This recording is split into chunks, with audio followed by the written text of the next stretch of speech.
વડાપ્રધાન નરેન્દ્ર મોદી આજથી 3 દિવસના ગુજરાત પ્રવાસે આવી રહ્યા છે અને બસ થોડી વારમાં જ તેઓ અમદાવાદ પહોંચવાના છે।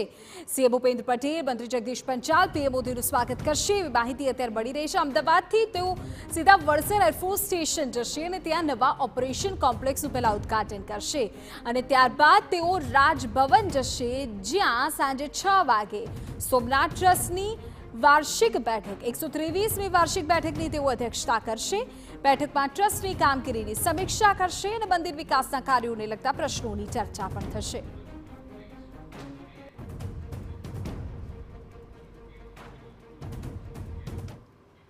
ત્યારે આજ મુદ્દે વધુ જાણકારી મેળવી અમારા સંવાદદાતા રોનક આપણી સાથે અત્યારે લાઈવ જોડાઈ ગયા છે। રોનક, તમે અમદાવાદ એરપોર્ટ પર ઉપસ્થિત છો, બસ થોડી વારમાં હવે વડાપ્રધાનનું ત્યાં આગમન થવાનું છે। ગુજરાત પ્રદેશ ભાજપના અને સરકારની કયા નેતાઓની ત્યાં ઉપસ્થિતિ અત્યારે?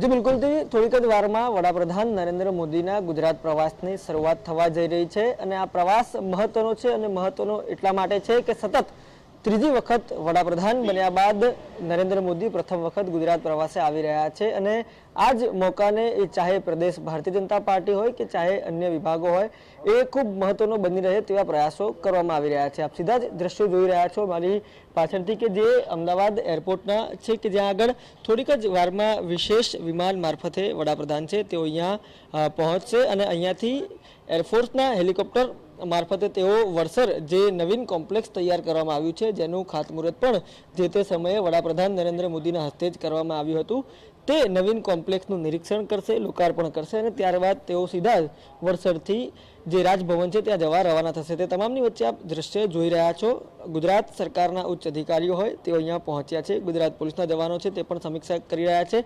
આ ઉપરાંત દ્રશ્યમાં દેખાઈ રહ્યા છે ગુજરાત રાજ્યના મુખ્યમંત્રીની જે સિક્યોરિટી એજન્સીસ છે તે પણ અત્યારે તકેદારીના પગલાઓ લઈ રહી છે। આ તમામ બાબતો વચ્ચે થોડીક જ વારમાં મુખ્યમંત્રી અહીંયા પહોંચી અને ત્યારબાદ વડાપ્રધાનનું તેઓ સ્વાગત કરશે અને ત્યારબાદ પ્રોટોકોલ મંત્રી છે તેઓ પણ અહીંયા પહોંચશે અને એ જ પ્રોટોકોલ પ્રમાણે અમદાવાદ કલેક્ટર સહિતના અધિકારીઓ પણ અહીંયા પહોંચશે।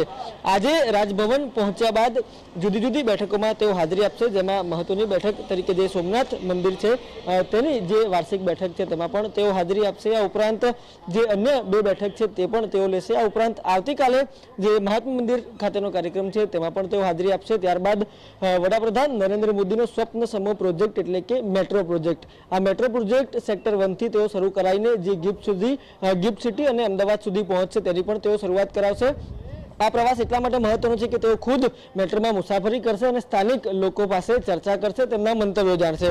આ તમામ વાતો બાદ જેઓ સીધા જ અમદાવાદના જીએમડીસી ખાતે પહોંચશે, જ્યાં પણ એક ખૂબ મોટો કાર્યક્રમ છે તેનું આયોજન કરવામાં આવ્યું છે। અંદાજિત 8000 કરોડના જે વિકાસ કાર્યો છે તેના લોકાર્પણ અને ખાતમુહૂર્તના કાર્યો થશે અને તેમાં તેઓ જુદા જુદા કાર્યો છે તેની સમીક્ષા પણ કરવા જઈ રહ્યા છે। અંદાજિત 1 લાખ લોકો જે છે તે જીએમડીસી મેદાન ખાતે હાજર રહેશે અને તમામ લોકોને જે ખુદ વડાપ્રધાન છે તે સંબોધવાના છે। એટલા માટે જે આવતીકાલ સાંજ સુધીનો જે કાર્યક્રમ છે તે આ મુજબ છે ને ત્યારબાદ પરમ દિવસે કે જ્યારે તેમનો જન્મદિવસ પણ છે ત્યારે તેઓ પોતાના નિર્ધારિત કાર્યક્રમમાં આગળ વધશે। પરંતુ 3 દિવસ જે વડાપ્રધાન નરેન્દ્ર મોદી ગુજરાત પ્રવાસે આવી રહ્યા છે, થોડીક જ વારમાં તેઓ અમદાવાદ એરપોર્ટ પહોંચશે અને તેમના કાર્યક્રમની સત્તાવાર શરૂઆત થશે।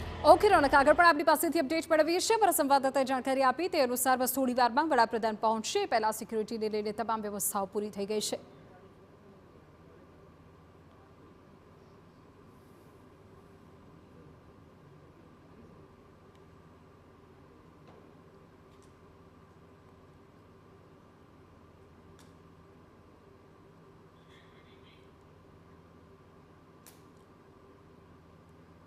તો બસ થોડી જ વારમાં વડાપ્રધાન નરેન્દ્ર